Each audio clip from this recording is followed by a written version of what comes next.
Salut les gars, aujourd'hui journée crash test, je suis avec Gaël de chez Eurofly, on est à Paris Predator Fishing, une zone de pêche insane pour la pêche du brochet et ça tombe bien parce qu'aujourd'hui c'est crash test, on va tester du matériel de pêche à la mouche et on va le tester dans tous les sens du terme et on va essayer de faire plier du carbone. Avec mon équipe Eurofly, on a décidé de créer une nouvelle gamme de pêche à la mouche mais dédiée exclusivement à la pêche du carnassier.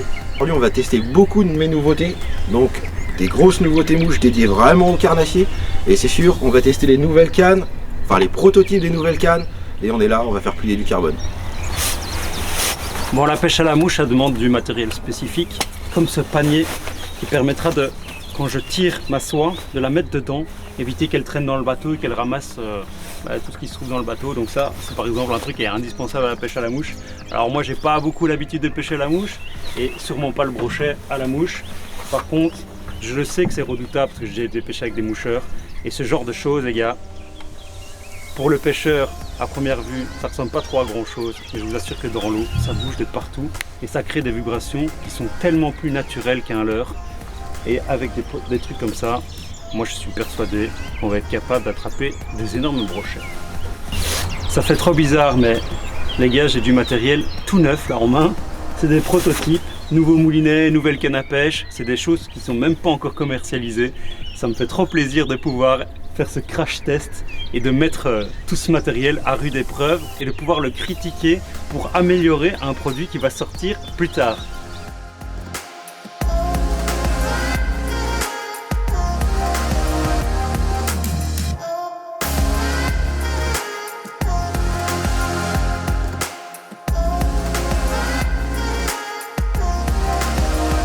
Poisson, poisson, poisson, poisson. Non, décroché. Il était gros. Il était gros. Oh non, gros brochet les gars. Ah ben, je t'ai pillé du carbone déjà là, regarde. Oh, c'était gros. Je me demande si j'ai bien ferré du coup. J'aurais dû donner un coup de... Ouais, mais sur le bras, faut pas hésiter à brider quoi. à brider, ouais. C'est la canne a la capacité de brider. Ouais, parce que là c'est lui qui m'a dominé quoi. Mais il était gros, je l'ai vu se retourner. C'était pas un petit poisson quoi. Alors première sensation? C'est ouf. En fait j'ai des sensations dans les deux mains. Ouais. Tu vois, parce que j'ai le travail de la canne dans une main, mais j'ai aussi le poisson qui tire dans ma deuxième main quoi. Prototype validé Gaël, prototype validé. On s'est un peu viandé sur les pikes là. En fait, c'est juste que l'activité, je pense qu'elle n'est pas très bonne. Et je me demande aussi si on pêchait pas un peu trop. Tu vois, moi, au leurre, dans des conditions comme ça, j'ai l'habitude de gratter un peu plus le fond. Et là, on n'avait pas de plombée. Non, on s'est fait surprendre un peu par la météo. Moi, avant de partir, une semaine avant, j'avais regardé la météo, j'avais un peu anticipé. On a des mouches qui sont faites pour pêcher la pleine eau et les berges. Et je pense qu'il faut aller gratter un peu plus le fond. Il nous manque 50 cm, 1 mètre. Pour vraiment aller peigner les pikes là où ils sont quoi. Et quand tu fais ça, du coup, en fait, il y a des mouches qui sont déjà plus plombées dans le montage, ou bien tu rajoutes des petits plombs chevrotines. Voilà, il y a plusieurs solutions. Donc soit on va utiliser des soies plongeantes pour faire plonger la mouche, soit on a des mouches qui sont pré-plombées, ou après la troisième solution, c'est on garde notre soie flottante, grand bas de ligne de toute façon, et on va mettre un plomb à l'avant de la mouche pour la faire couler plus vite. C'est ça, ok. Et accéder à la bonne profondeur. Et ça, tu as dit que tu avais laissé dans la valise, dans le bungalow. Du coup, on reviendra pêcher le brochet, mais on vient de vérifier la météo. Et en fait, il va y avoir quelques éclaircies, donc on va en profiter pour aller tester le black bass maintenant. Parce qu'il y a 2 étangs de l'autre côté du site ici, où il y a des étangs à black bass. Et tu as aussi du matériel à black bass à tester. Enfin, black bass, chevenne, c'est plus ou moins comparable. Et ici, on va pouvoir aller tester ce matériel-là. Et tu as notamment une toute petite canne, 6 pieds 6. Il y a quoi comme soie sur cette canne-là? Soit de 3. Soit de 3, donc c'est vraiment un ensemble ultra léger. Ouais. On peut comparer ça pour la pêche au carnassier à une canne ultra light. Ouais, c'est une canne light. Et là, c'est l'objectif, c'est vraiment de pêcher comme des débutants. Foirer les lancers, voir si on est capable de lancer. Len qui n'est pas un expert du lancer, bah du coup, est-ce que tu es capable de sortir de la soie? Est-ce que tu es capable de pêcher? Est-ce que tu es capable de ferrer avec la canne? Ouais, j'ai une petite expérience de pêche à la mouche, parce que j'ai pêché en rivière, j'ai pas mal pêché en rivière en fait, mais pas du tout par exemple pour le brochet, ni pour le bass. J'ai pas du tout d'expérience là-dedans, donc en gros, tu peux me considérer comme un débutant qui a les notions de lancer. Mais la double traction, je l'ai complètement oublié, ça fait trop longtemps que j'ai pu pêcher. Je vais commencer à renouveler toutes les gammes de cannes Eurofly. Donc nous, on fait pas fabriquer nos cannes en très grande série. Hein. Donc c'est nos cannes à nous et on essaye d'avoir des bonnes cannes avec un bon rapport qualité-prix. Et je peux te poser une question par rapport, tu dis que chez vous, vous avez un très bon rapport qualité-prix. Alors, tout commerçant, généralement, on dit qu'il a un très bon rapport qualité-prix. Et alors, on sait que dans le commerce, le but quand même, c'est de gagner de l'argent. Sinon, vous ne savez pas vivre, l'entreprise n'existerait pas. Donc ça, on est tous bien au courant.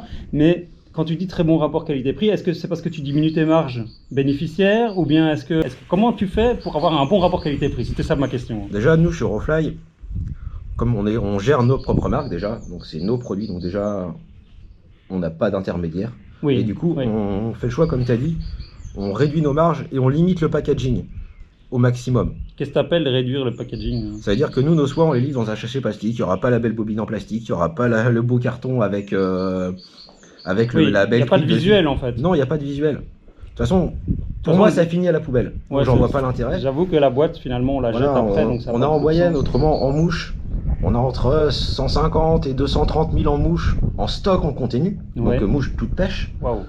Donc nous, nos mouches, elles sont livrées en vrac. Ouais. Quand le client commande, on les met en vrac.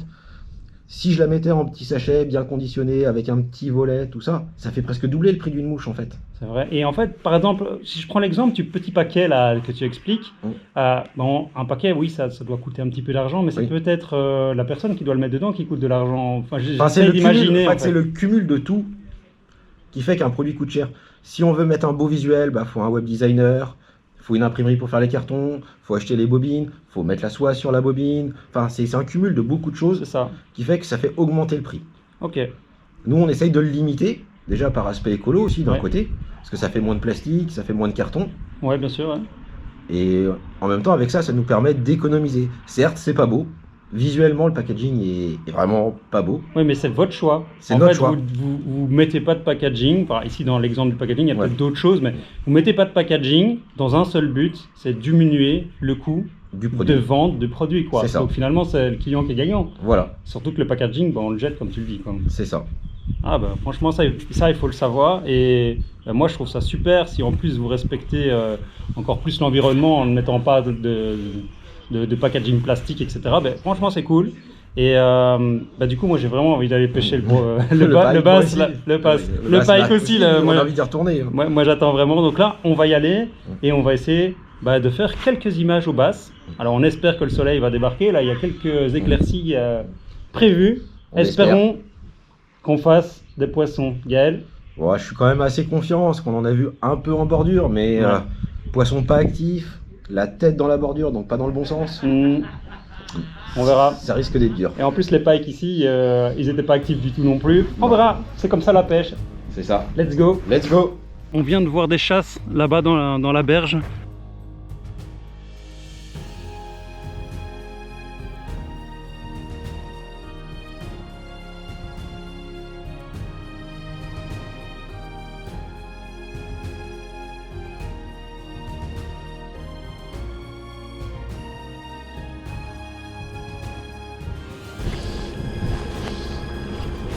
Poisson, poisson. Garde toujours attention, Là c'est gros les gars, là c'est gros. Là c'est gros là. C'est bon, on a celle-là. On prendra celle-là. Non, c'est pas gros. C'est pas gros, mais j'ai une sensation de fou. Ah, tu m'étonnes. Et t'as vu que t'étais Regarde. Et t'as vu que t'étais en train d'attendre. Tu sais, tu fais comme ça. Oui, j'étais à la descente.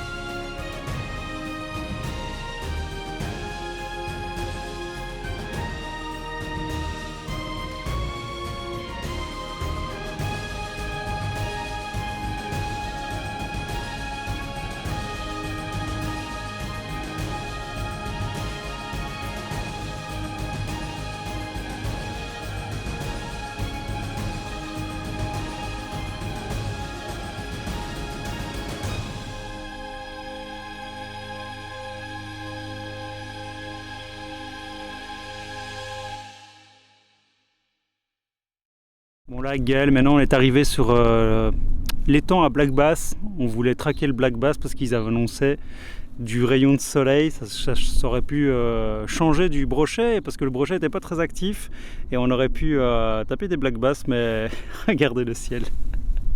On a trop traîné à pêcher du bord là, à faire deux, trois touches là, à faire un brochet. Bon, c'était cool quand même. Maintenant on arrive là, il fait tout gris et tant pis. On y va quand même, on va embarquer sur la barque qui est là, la plus grosse, le plus gros modèle. Et on va aller voir si on n'arrive quand même pas à sortir quelques Black Bass des bordures de l'île, des bordures des arbres là-bas.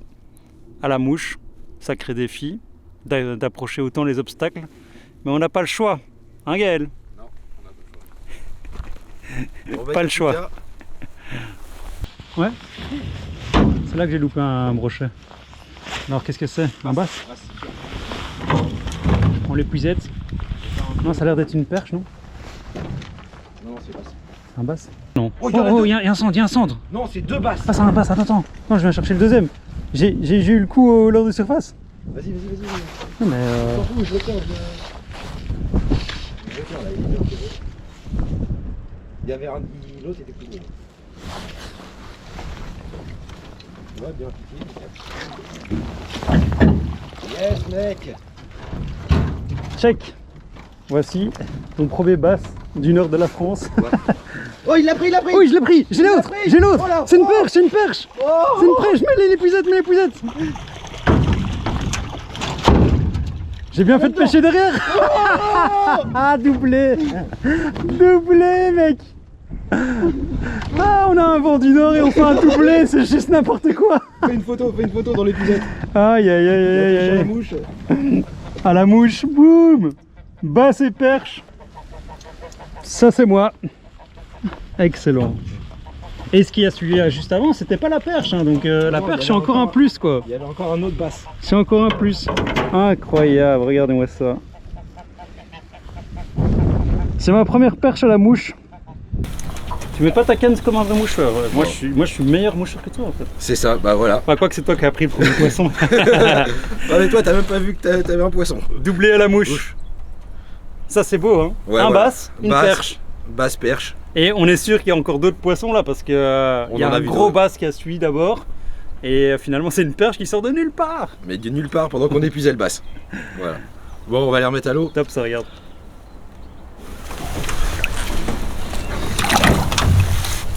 Salut les cocos. Gaël, Laine. au top. Quelle sensation à la mouche? Bon, on y retourne? Ouais, c'est sûr.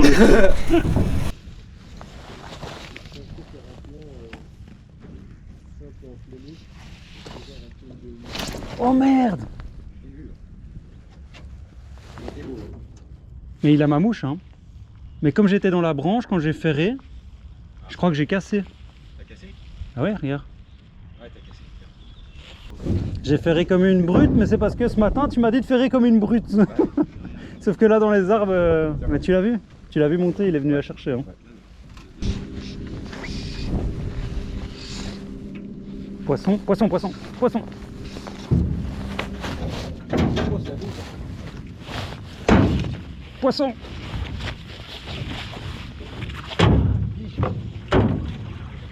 C'est un basse. Oui, ça a l'air violent. Non, il n'est pas si gros que ça. Ouais, si, il est beau. C'est pas encore c'est pas un gros 40 plus.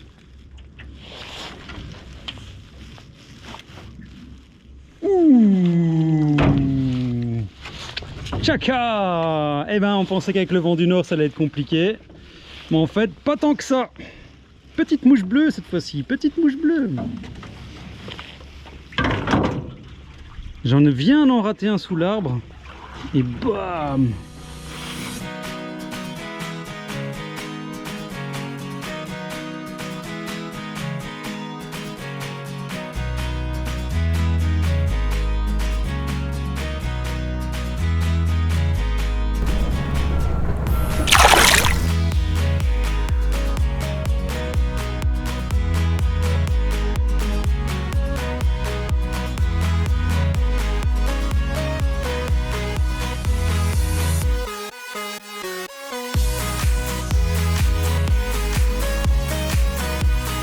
t'enchaînes aujourd'hui? Ouais. Basse à gogo? C'est ça. Du bord en plus.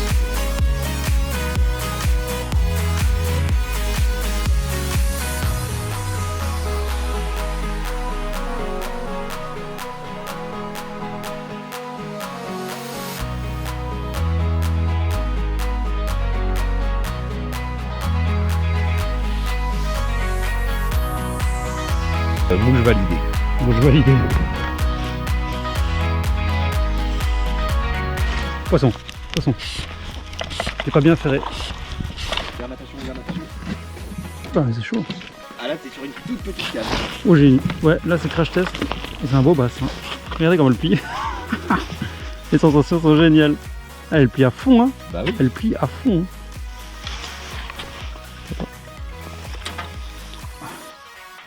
Hop là. Wouhou. Ah, crash test fait. Ça, cette canne ultralight version pêche à la mouche. Boum. Elle est trop belle en plus. Je participe à ton crash test, Gaël. Cette petite canne, cette SWAT 3, c'est l'équivalent d'une ultralight. Et donc les sensations sont super géniales. C'est un bass qui doit faire entre 35 et 40 cm. On l'a pas mesuré. Bah, ah non, on n'a pas la toile, celui-là là derrière, mais on va pas la mesurer. Petite mouche. Ça a fait le taf. C'est vraiment une pêche beaucoup plus lente, une pêche beaucoup plus discrète. C'est super chouette à découvrir. Et là, je peux te dire que cette petite canne, je la surkiffe. Les sensations sont juste folles. Et il y a 2 secondes. Gaël est reparti. Fin de la vidéo. On a bien cartonné quand même. Hein. On a pêché du bord, on a pêché en bateau. On a pris des brochets du bord ici sur le ponton. On a pris des brochets, des basses du bord. Voilà. Là-bas derrière. Un cendre du bord. Un cendre du bord. On a pêché, on a fait un doublé. Basse et perche en pêchant en bateau. Je crois qu'on a bien poncé. J'espère que toutes ces cannes à pêche qui sont là, toutes ces cannes à mouche, bah du coup tu vas avoir plus de retours et que tu vas pouvoir améliorer c'était un crash test, donc j'espère que tu vas pouvoir améliorer tout ça, que tu as tout ce qu'il faut. On a quand même pas mal de choses. Les cannes, on les avait déjà testées un peu avant quand même en amont, forcément. Quoi. Ouais. Donc après là, il y a du détail. Il y a 2 poignées qui me plaisent pas, que je trouve pas très ergonomiques. On va changer la forme déjà. Et ben voilà, tant mieux si j'ai pu aussi te donner ma vision de la pêche à la mouche et d'avoir pu tester tes cannes en crash test, parce que la petite 6 pieds 6 là, que j'ai bien aimé d'ailleurs, quand j'ai ferré le bass, elle était pliée comme jamais quoi. Ouais, pourtant ça. Et toi avec le cendre, je l'ai vu aussi. Et elle n'a pas cassé, et c'est plutôt hallucinant pour une canne à mouche complètement pliée comme ça. Enfin, moi j'ai tiré dessus, hein, tu m'as dit vas-y Len. Vas-y. Moi j'ai tiré dessus, je me suis dit si elle doit casser, c'est maintenant qu'elle doit casser, pas plus tard, et cool. Celle-là c'est déjà une de nos best-sellers, c'est une canne qu'on commercialise déjà depuis un moment. Et... Ah, celle-là elle est déjà commercialisée? Ouais, la 6 pieds 6 est déjà commercialisée. Ah, ok, j'en veux bien une. Hein. Non, le but c'était de montrer que justement une petite 6 pieds 6, c'est une canne qui est destinée à, entre guillemets, pêcher de la petite rivière, des petites truites, est capable aussi d'être polyvalente et de faire plus de choses. Et c'est une canne que quand on va pêcher au leurre par exemple, bah, on peut l'emmener si on voit des basses en surface. Et voilà. Ouais, c'est vrai que c'est une petite canne en 3 brins que tu peux mettre dans ton sac en fait. Voilà. Ou dans ta voiture. Toujours pratique. Et sur un bass en 40 avec une petite mouche, s'il n'y a que ça qui le décide, enfin, la canne elle sera là quoi. C'est clair. Gaël, merci. Au plaisir de te revoir. Et si tu as besoin encore un jour d'un testeur de canne à mouche, du coup je serai un peu moins débutant là, parce que j'ai pris beaucoup d'expérience sur les sessions qu'on a faites.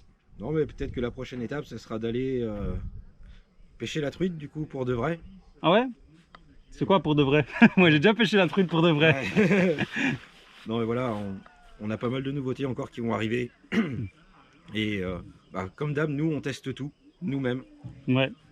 Donc avant de commercialiser, on teste tout. Et pour ceux qui connaissent Eurofly, parce que toi tu me l'as dit hors caméra, mais en fait tu es le nouveau patron d'Eurofly et tu as repris les activités et tu as une idée vraiment en tête, c'est de renouveler vraiment toute la gamme. Vous avez renouvelé le site internet aussi. Enfin, on a renouvelé le site internet, c'est renouveler la gamme de cannes et de moulinets. Sachant que nous, notre cœur de métier, c'est vraiment le fly tying, donc la fabrication. La fabrication, ouais. La fabrication ou la vente de mouches pré-montées, quoi. Ça, c'est vraiment notre cœur de métier. On a plus de 15 000 références en stock. Donc, un des plus gros choix de France. Voilà. Et quand on parle de fly tying, j'ai fabriqué ma propre mouche. J'ai pêché avec. Je ne vous dis pas ce que j'ai fait, mais j'ai bien pêché. Et ça, c'est la prochaine vidéo. Salut tout le monde. Salut. Il va la prendre, il va la prendre. Je l'ai. Oui, oh, c'est magnifique. Je l'ai. T'as vu cette attaque? Comment j'ai dû rester tellement longtemps avant qu'il prenne? Oh. C'est